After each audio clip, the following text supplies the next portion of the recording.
कि गलतियां पीठ की तरह होती हैं, हमेशा दूसरों की दिखती है, खुद की नहीं।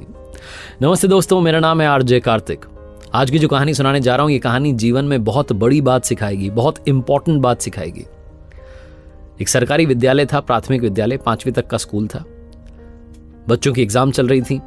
एग्जाम के बाद में छुट्टियां लगने वाली थी। बच्चे बहुत खुश थे क्योंकि आज उनका आखिरी पेपर था। 5th क्लास के बच्चे जो नैतिक शिक्षा की परीक्षा दे रहे थे, मॉरल एजुकेशन का पेपर सॉल्व कर रहे थे। जो क्लास का सबसे इंटेलिजेंट बच्चा था, होनहार बच्चा था, वो बहुत तैयारी करके आया था, लेकिन एक सवाल में अटक गया था। सवाल सबसे आखिरी में पूछा गया था और सिर्फ वही बच्चा नहीं, उस क्लास में जितने बच्चे थे सारे बच्चे अटक गए थे। समझ नहीं आया बच्चों को क्या जवाब दें। सवाल ये था कि हमारे स्कूल में सुबह सुबह जो आता है सबसे पहले, उसका नाम लिखिए। जो सबसे पहले विद्यालय में आता है उसका नाम लिखिए। अब कुछ बच्चे दिमाग लगा रहे थे कि मैथ्स वाले टीचर पहले आते हैं, कुछ ने सोचा कि नहीं हिंदी वाले पहले आते हैं, कुछ को लगा पीटी वाले पहले आते हैं, वो एक्सरसाइज वगैरह करवाते हैं। बहुत सारे बच्चों को चेहरा याद आ रहा था जो सवेरे सवेरे सबसे पहले आता है। 50-52 के लगभग उम्र रही होगी, ऊंचा कद, सांवला रंग। वो जो मैडम सुबह आती थी, साफ सफाई का काम करती थी, उनका नाम लिखना था, लेकिन नाम पता नहीं था।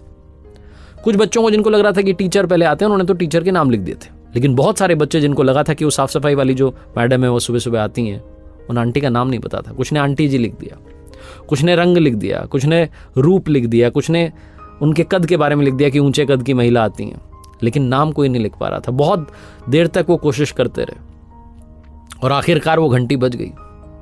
बच्चे इस बात से तो खुश थे कि चलो एग्जाम्स खत्म हुई, अब छुट्टी लगेगी, लेकिन इस बात ने उनका दिमाग खराब कर रखा था कि ये सवाल पूछा क्यों गया। सारे के सारे बच्चे इकट्ठे होकर के अपने नैतिक शिक्षा वाले सर के पास गए, टीचर के पास गए और जाकर के पूछने लगे कि सर ये एग्जाम में आउट ऑफ सिलेबस क्वेश्चन क्यों पूछा। तो उन्होंने कहा कौन सा? तो बच्चों ने कहा वो आपने सबसे आखिरी में पूछा ना कि वो कौन है जो सबसे पहले स्कूल में आता है, उसका नाम बताइए। ये तो आपने कभी हमें बताया नहीं, सिखाया नहीं। टीचर ने कहा यही तो मैं सिखाना चाह रहा था आज इस सवाल को पूछ करके। वो कौन है जो स्कूल में सबसे पहले आता है, आती है?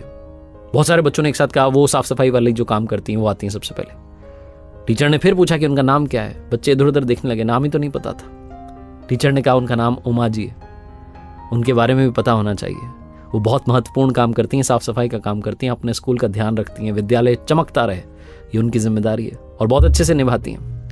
आज मैं इस सवाल पूछ करके आप सबको ये बताना चाहता था कि हमारे आसपास बहुत सारे लोग ऐसे हैं जो मैटर करते हैं, जो हमारी जिंदगी में रोल प्ले करते हैं, लेकिन कई बार हम उनके बारे में जानना नहीं चाहते, बात नहीं करना चाहते, पता ही नहीं करते। असल जिंदगी में भी बहुत सारे लोग ऐसे हैं जो आपकी जिंदगी में बड़ा रोल निभाते हैं, जो आपको दुआएं देते हैं, आपके लिए अच्छी बात कहते हैं, लेकिन कई बार आपको उनका नाम पता नहीं होता। इस भागती दौड़ती लाइफ में, मोबाइल में तो आपने बहुत सारे दोस्त बना लिए, लेकिन असल जिंदगी में हम लोगों से दूर हो गए हैं। लोगों के पास जाना शुरू कीजिए, घुलना मिलना शुरू कीजिए। एक बार फिर से वही बात जो अक्सर आपसे कहता हूं, दुआएं कमाइए अपनों के प्यार के साथ, अपनी मेहनत और ऊपर वाले के आशीर्वाद के साथ। कर दिखाओ को जैसा कि दुनिया करना चाहे आपके जैसा।